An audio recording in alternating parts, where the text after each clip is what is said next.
DMK to continue partner the Congress in the UPA, clarifies the DMK chief, confirms that no replacement to be sent for Raja and Maran. A miffed MK Alagiri gives the post-lunch session a miss over Stalin lobbies, pushing DMK chief to name the successor. Karunanidhi begs to differ. On day marking the killing of Lankan Tamils, DMK demands a war crime trial against Rajapaksa regime. Taking a dig at the CBI, DMK says CBI's opposition to bail for Kanimuri is discriminatory and biased. Now he comes out to say that he is not opposed to the CBI. DMK slams AIDMK Supremo, accused the Chief Minister Jayalalitha of indulging in vendetta politics. Jayalalitha government is disturbed with what they call the alarming sex ratio in certain districts. Amma extends her cradle baby scheme. Advocates boycott and protest against the All India Bar Council exams outside the exam centres today. Well, a very good evening. You're watching News Tonight with me, Ashmit. Time now to take a look at top stories coming in from across the nation. Poverty drives farmers in Maharashtra's Vidarbha to till the land themselves instead of using bullocks. NDTV exposes fresh land scams involving Karnataka Chief Minister, cracks within the BJP if Yediyurappa should stay. Multi-Grammy Award winner Amy Winehouse dies at just 27. Drug overdose is suspected to be the cause of death. And Sachin advised rest because of viral infection despite early jitters. England continue to build on early gains. Well, at the topmost at this hour, and the latest coming in from Coimbatore, the DMK chief, Karunanidhi, amidst the growing speculation, has finally broken his silence. He came out and spoke to the media only a few minutes back. Now, after much speculation, Karunanidhi confirmed that the DMK will continue to partner the Congress under the UPA. Now, the DMK chief clarified that status quo will be maintained and the alliance will move forward. Now, importantly, however, he also declared that the DMK will not be dispatching any replacements for the two ministers claimed by the telecom scam, A. Raja and Dayanidhi Maran.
Right now, for more on that, we're now joined by our principal correspondent, Peer Mohammed, who's joining us live via satellite from Coimbatore. Now, Peer, quickly, if you can hear me, those reactions coming in from Karunanidhi at this point, despite speculation, of course, Karunanidhi clarifying that he will be continuing with the alliance. Was this really expected, or perhaps the sentiments in the DMK have been perhaps pushing him towards the edge? Ashmit, this was quite expected because the DMK was of the opinion that cannot be power at the state and the center at the same time. So they need some kind of attachment to power so that they can weather all the storm that the DMK is going through at this point in time. Particularly the 2G case has come as a big setback for the DMK, and the Supreme Court monitored investigation into the 2G scam is still on, and two ministers, A. Raja and Dayanidhi Maran, have to quit, and he mentioned all that today at the media conference, and he said that we do not want to send anybody else as a replacement for A. Raja and Maran. This was quite expected considering the fact that the DMK is divided, particularly the General Council is divided on the whole issue, though there is a very stiff opposition to the way the Ally Congress treats the DMK. They don't have a choice. Many of them are pragmatic, being in politics for several years. They feel that they need some kind of support at the center so that they can tackle all these issues that are facing the DMK now.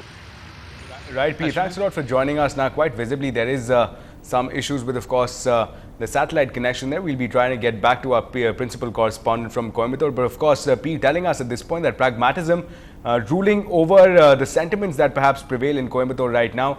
The DMK patriarch choosing to perhaps continue with the UPA alliance. Now, moving forward, onto another sensitive issue, this one regarding succession. Now, despite news of Alagiri giving the General Council meeting a miss, the DMK chief clarified that strongman had not boycotted the General Council. Now, according to other reports, however, a reportedly annoyed Alagiri was a no-show at the post-lunch session of the General Council meeting. Now, the cause of anger is suspected to be cries by Stalin lobbyists directed at Karunanidhi to name the successor. Now, today's Stalin's staunch loyalist and veteran MP Ramanathan asked Karunanidhi to name a reliable leader as a successor. Almost immediately, a large number of party workers broke out in unison, chanting Stalin's name. Now, Karunanidhi sidestepped the emotional call by suggesting a break from the morning session. Now, interestingly, just yesterday at the Executive Council meeting, when Stalin's supporters wanted him to be elevated as working president, Karunanidhi was annoyed and made an emotional appeal, asking if the workers wanted him to step down. The DMK chief has been avoiding calls for the successor, saying that this was not the right time.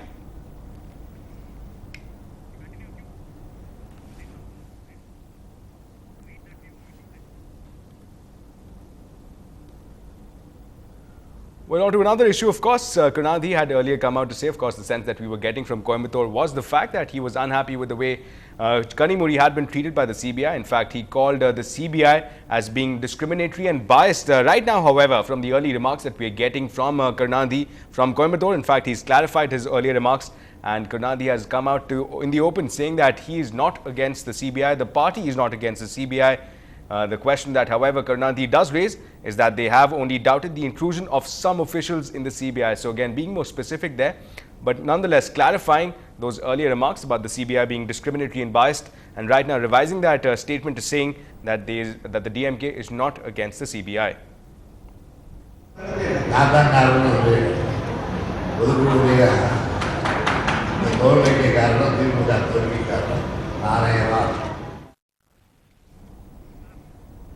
Well, of course, a range of views are being expressed at those early reactions coming in.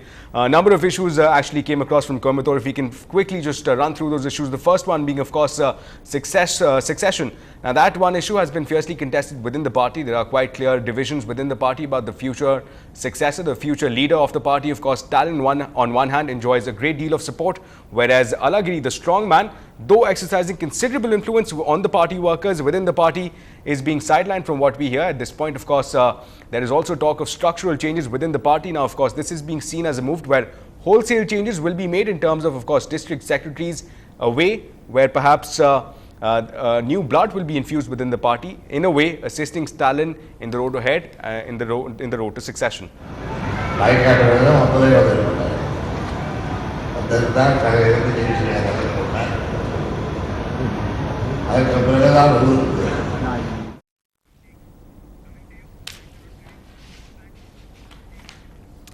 Well, we have been, of course, speaking of a range of views that are being expressed and on a number of issues that were raised within the last 2 days in the weekend by the DMK. Succession, road ahead, the arrests on charges of land grabbing, and finally, of course, ties with the central, with the Congress. So again, number of issues. Let's take a look at this report.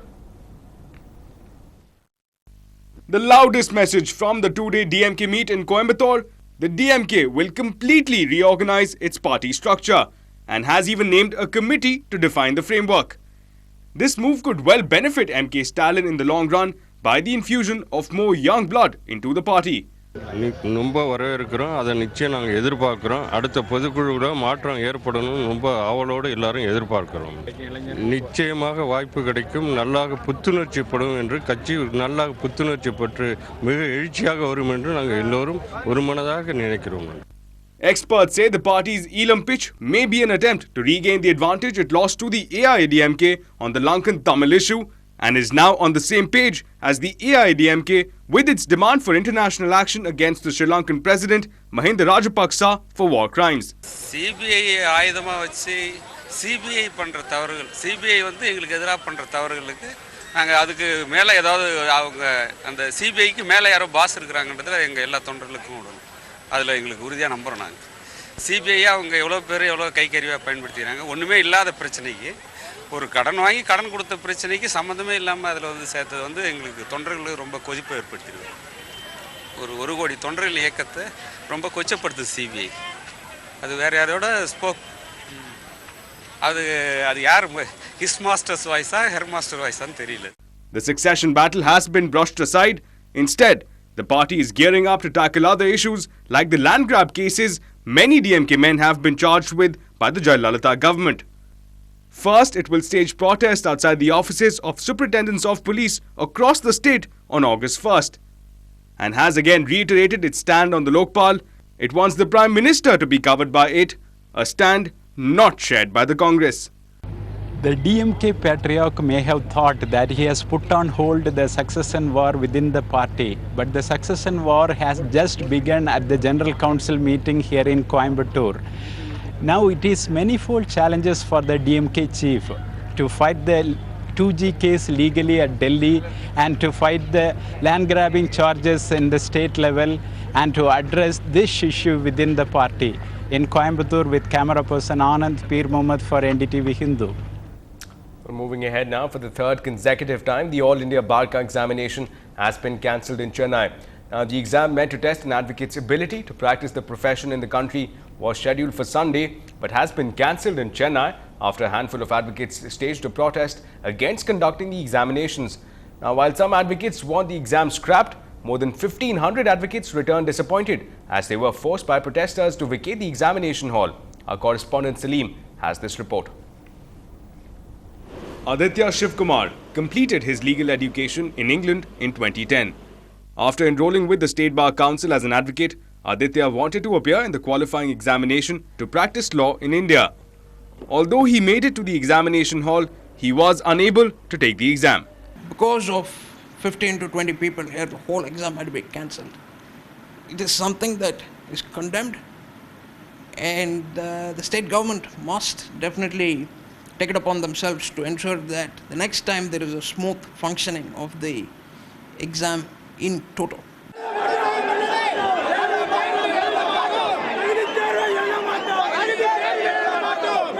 The advocates who agitated in front of the examination centres in Loyola College and Ethiraj College for Women say that they had already qualified since they have cleared all the papers during graduation, and as such, the exam conducted by the Bar Council of India is unnecessary. Already we have enrolled as advocates, we are practicing. So imposing another qualifying examination for the practicing advocates is totally against the law and natural justice. We are not going to write the examination, and we are going to boycott the exam. How many times the Bar Council announced the examination? Definitely we will go to boycott the examination until it is cancelled by the All India Bar Council.